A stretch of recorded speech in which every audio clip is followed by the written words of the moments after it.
Sixth question करते हैं। Triangle A B C is an isosceles triangle in which A B equals to A C.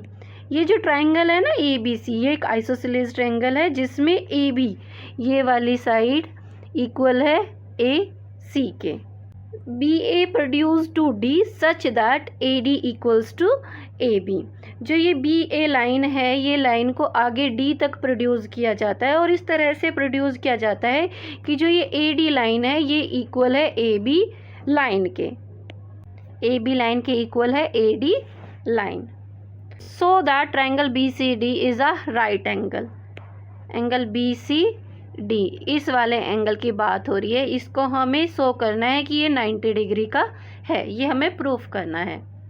Let's start solving this question. सबसे पहले हम given लिख लेते हैं। गिवन में हमें क्या दे रखा है कि ए बी इक्वल है ए सी के।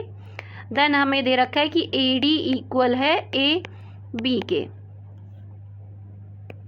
देखो ए बी यहाँ भी है इक्वल के साथ, ए बी यहाँ पे भी है इक्वल में है, तो ये दोनों लाइन भी आपस में इक्वल हुई। यहाँ से हम क्या कंक्लूड करेंगे कि ए सी इक्वल है ए डी के। इसका नाम रख लेते हैं इक्वेशन 1।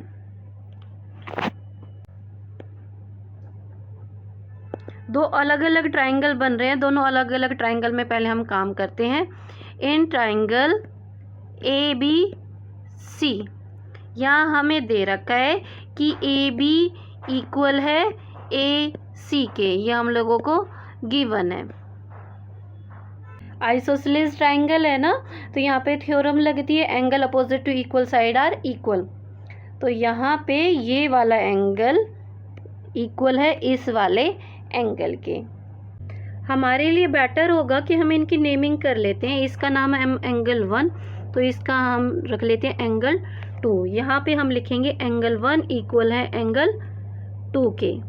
अब हम दूसरे वाले ट्राइंगल में, इस वाले ट्राइंगल में काम करेंगे। इसका नाम है ट्राइंगल ए सी डी। यहाँ पे लिखेंगे in triangle A C D, since A C line equals to A D from equation 1,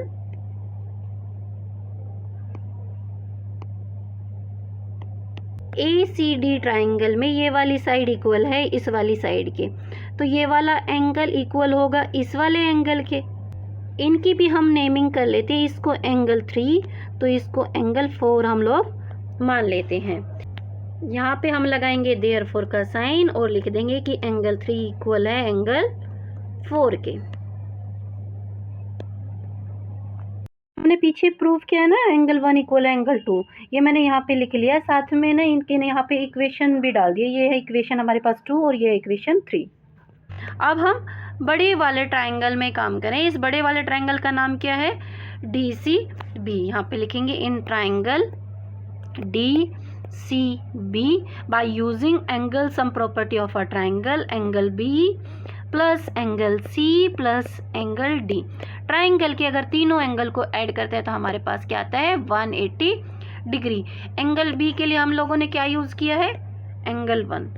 angle 1 plus angle C क्या है हमारे पास 2 और एंगल 3 दोनों का सम, तो यहाँ पे हम लिखेंगे angle 2 plus angle 3 plus angle D क्या है हमारे पास 4, that is equal to 180 degree. अब यहाँ लिखेंगे हम from equation 2 equation 2 and 3। Equation 2 और इक्वेशन 3 का यूज़ कर रहे हैं। देखो हमें एंगल 2 और एंगल 3 को तो एज इट इज़ रहने देना है।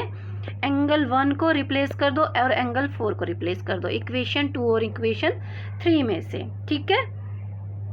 एंगल 1 के लिए हम क्या करेंगे, यूज़ एंगल 2, और एंगल 4 के लिए हम क्या यूज़ करेंगे, एंगल 3। तो यहाँ पे हमारे पास आता है angle 2 plus angle 2 plus angle 3 plus angle 4, sorry 4 नहीं, 4 को तो हमने रिप्लेस किया ना 3 से, तो यहाँ पे लिखेंगे angle 3 that is equal to 180 degree. ये दोनों आपस में ऐड हो जाएंगे, ये बनाएंगे डबल ऑफ एंगल 2 प्लस का साइन, ये दोनों भी आपस में ऐड हो जाएंगे, ये बनाएंगे double of angle 3 that is equal to 180 degree. अभी देखो इसके पास भी 2 है, इसके पास भी 2 है, 2 को ब्रैकेट से बाहर निकाल लेते हैं, फैक्टराइज कर लेते हैं इसको। ब्रैकेट के अंदर क्या रह गया, angle 2 plus angle 3 that is equal to 180 degree. इस 2 की ट्रांसपोजिंग करेंगे राइट हैंड साइड, तो लेफ्ट हैंड साइड में सिर्फ रह जाएगा angle 2 plus angle 3 that is equal to 180 degree को 2 से डिवाइड करेंगे। 2 से डिवाइड करेंगे तो हमारे पास 90 डिग्री आ जाएगा।